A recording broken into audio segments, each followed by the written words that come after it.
La situation des Noirs en Occident est terminée. La réalité de la situation de la communauté noire, tout confondu en Occident, est foutue.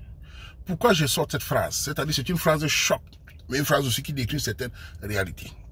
Une phrase qui montre à quel point nous sommes en train de blaguer et nous sommes en train de perdre du terrain.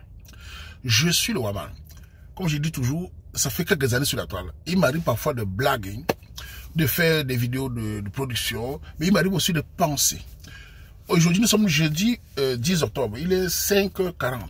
Je suis sur la route depuis 4h le matin pour aller chercher mon petit pain quotidien, comme on dit.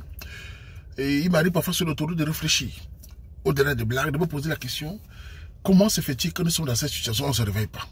Comment se fait-il que la situation de nous, les Africains, est grave en Occident et on est là, on danse, on se convertit, on rigole, mais on ne pense pas à la réalité. Pourquoi je donne cette phrase au début? C'est-à-dire que pour ceux qui me suivent depuis quelques 15-20 ans, il m'arrive parfois de faire des vidéos de réflexion. Dans ces vidéos, ce que je fais tout le temps, depuis un certain temps le matin, ce sont des vidéos que j'ai décidé de programmer cela comme des formats. Ça, c'est le format 5. Dans les premiers formats, je parlais de réflexion, de la mort, de la situation de l'amour, du dolo et tout cela. Mais il m'arrive aussi de parler de la situation du travail. Et ça, cette vidéo va être basée sur ça. Pourquoi? Parce que quand on regarde en Occident, France, Canada, Amérique, Europe, partout, on regarde que nous, les Noirs, nous sommes derniers. Il y a quelques années, quand je suis arrivé en Occident, j'aime bien dire aux jeunes pour qu'ils comprennent un peu ce qui s'est passé. La situation n'était pas comme ça. Quand je suis arrivé en Occident, les Noirs avaient encore des endroits où il y avait de l'économie africaine, afro. Il y avait des magasins, il y avait des petites entreprises qui marchaient. Aujourd'hui, on se retrouve dans une situation, 20 ans plus tard, la situation est catastrophique. Nous n'avons plus de magasins. Allez en France, vous allez voir à Paris, tous les magasins occupés par les Pakistanais et les Indiens. Ils ont réussi à s'entendre entre eux en Belgique, partout.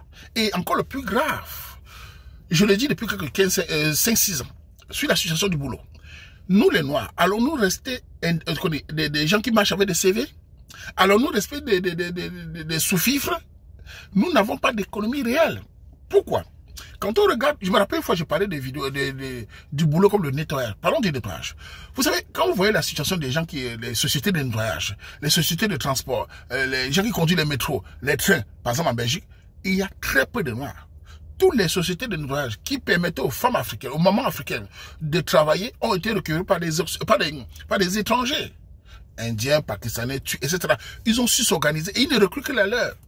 C'est une catastrophe pour les Noirs. Aujourd'hui, nous dépendons essentiellement des petits boulots ou des boulots où on doit donner des CV. Nous ne créons pas l'économie. Et notre situation va être... Et nos enfants vont souffrir plus.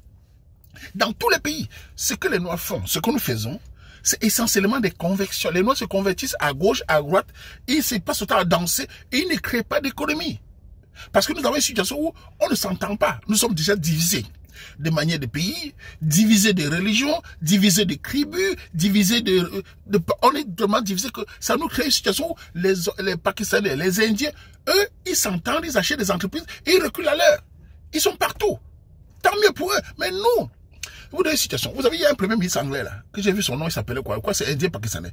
Comment se fait-il qu'un étranger est premier ministre en Angleterre? C'est parce que les gens de sa communauté ont occupé l'espace. Le nettoyage au début, les bus, ils sont allés dans les universités, ils sont montés en entrepreneurs, industriels, ils sont montés, et ils ont maintenant eu des premiers ministres. Vous ne pourrez pas ouvrir un poste élevé en Occident, si la communauté de votre communauté n'a pas occupé l'espace. Vous ne serez pas un grand chirurgien. Il peut avoir un grand chirurgien de 3. Si vous ne pouvez pas être un médecin nommé, si en bas, tous les postes sont occupés par votre communauté. Nous sommes toujours dépendants des petits CV. Nous sommes toujours dépendants à faire des prières. Donc moi, Loaman, de mon petit niveau, j'observe ça, je suis inquiet. C'est pour ça que j'ai fait cette vidéo pour essayer d'interpeller les gens. C'est sorti les piqûres de rappel. Réveillons-nous. Je vous donne un exemple. Regardez un pays comme le Canada. Est-ce que vous savez qu'à l'heure actuelle, le Canada, de plus en plus de Canadiens se plaignent des Pakistanais et des Indiens. De plus en plus, le racisme contre eux a monté parce qu'ils ont su s'organiser, ils ont acheté des entreprises, ils ne recrutent la leur. Et les Canadiens blancs ont du mal à trouver du travail, ils s'en prennent à eux. Donc les Noirs sont moins détestés au Canada, pas parce on les aime beaucoup, parce qu'ils ne représentent pas une menace. Les Indiens, les Pakistanais sont à critiquer. Ils ont acheté les grandes entreprises, ils recrutent la leur. Ils ont écarté les Canadiens qui pleurent. L'élu. Nous, on est là, on regarde. Notre situation va être pire parce que nos enfants, parfois je regarde, nos enfants ici vont faire comment ici en Europe? Est-ce qu'ils vont trouver le travail où? Ils vont toujours marcher avec les CV? Les CV, c'est aller donner à quelqu'un qui va jeter à la poubelle. En tout cas, pour moi, l'espoir n'est pas perdu. Je fais ces vidéos pour essayer de dire aux gens, réveillez-vous. Encouragez vos enfants d'aller dans les universités. Les Noirs sont très peu dans les universités, le temple du savoir. Les Noirs sont très peu dans l'intégration direct. Les Indiens pakistanais ont occupé l'université, ont occupé la création, ont occupé la pensée, ils ont développé une force.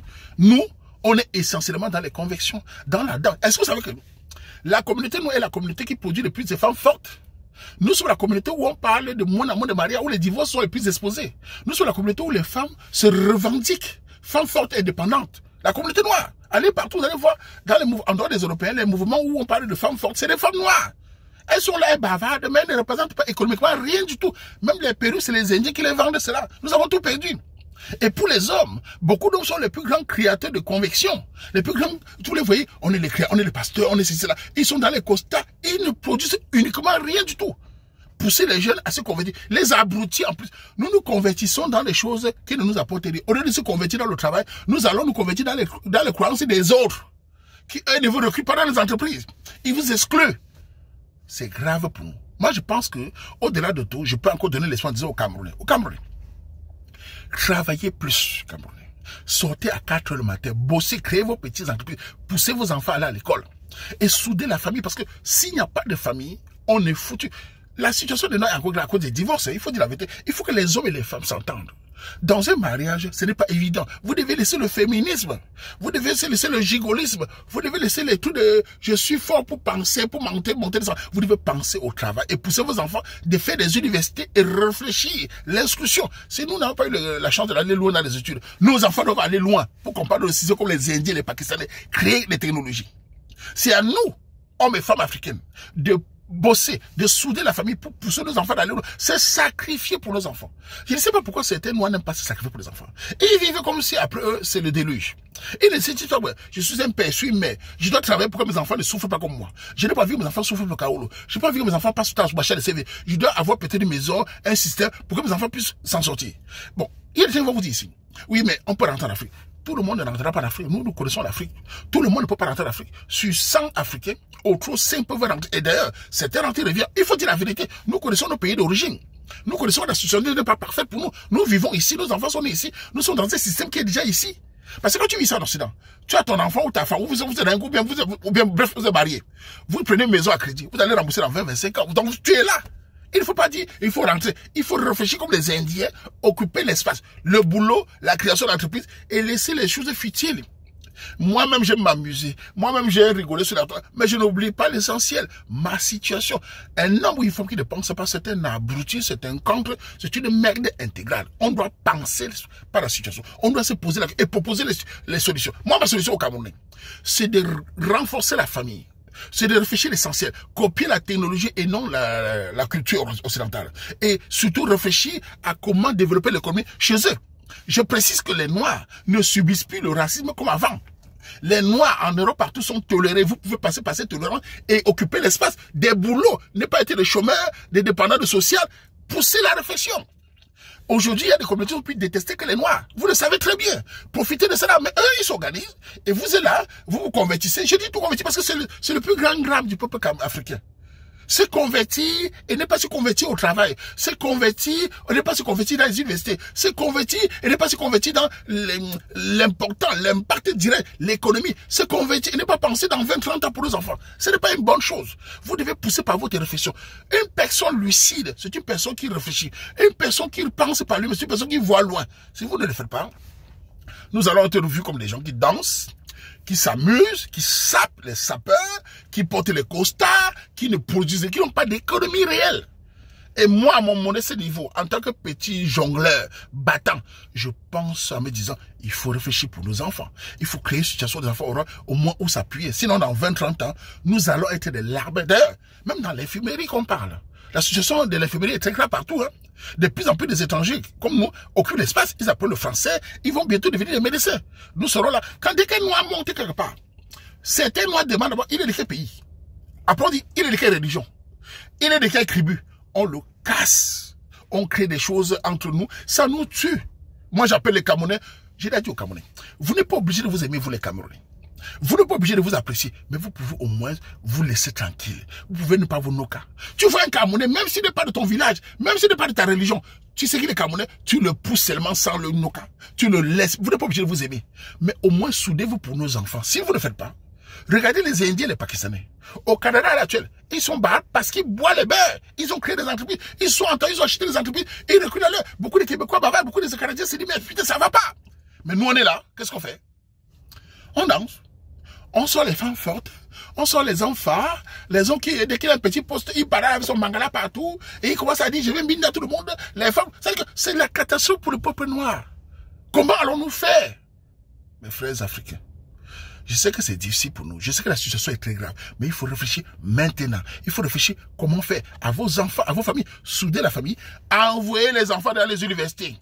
C'est comme ça que les Indiens et les Pakistanais ont fait. En payer les études, travailler plus, sauter à 4 heures. Moi-même, je suis à 4 heures le matin. Je suis sorti depuis 4 heures. Il est 5 heures que je suis là. 6 mois là. Je suis dehors. Je ne blague pas. Parce que je me dis, si je ne travaille pas comme ça pour que nos enfants puissent demain avoir de l'impact, aller dans les universités, réfléchir à la technologie, créer des choses pour que demain, lui et ses frères, ses soeurs puissent s'en sortir. Ils ne vont pas passer leur vie à marcher avec des CV. Ils ne vont pas passer leur vie à dire, ouais, vraiment, que le Seigneur vient nous aider, que Dieu va... Il ne vous aidera pas. Ce qui va vous aider, c'est votre connaissance, c'est votre impact. Chacun a une culture et réflexion, mais c'est d'abord comment tu te bats. Vous restez là à faire des grands prix, vous allez lire. En tout cas, c'est le Waman. Si ce que je fais peut au moins impacter quelques personnes, j'aurais déjà reçu mon combat. Si ce que je dis peut pouvoir faire réfléchir certaines personnes, j'aurais déjà reçu quelques petits combats. Si ce que je suis en train de faire à l'instant peut te faire réveiller, sortir les piqûres de rappel, nous gagnerons un peu. En tout cas, j'ai toujours espoir. Le peuple noir est dans la merde, c'est vrai. Mais le peuple noir peut s'en sortir. Le peuple noir peut se battre, peut équilibrer le désespoir que nous vivons. En soudant les familles, en étant pour des enfants, éviter le wesh-wesh, aller dans les universités, créer copier la technologie et non la culture. Surtout, qui êtes-vous dans ce monde? Comment allons-nous faire dans 20 ans? C'est grave. Pauvre Carlos.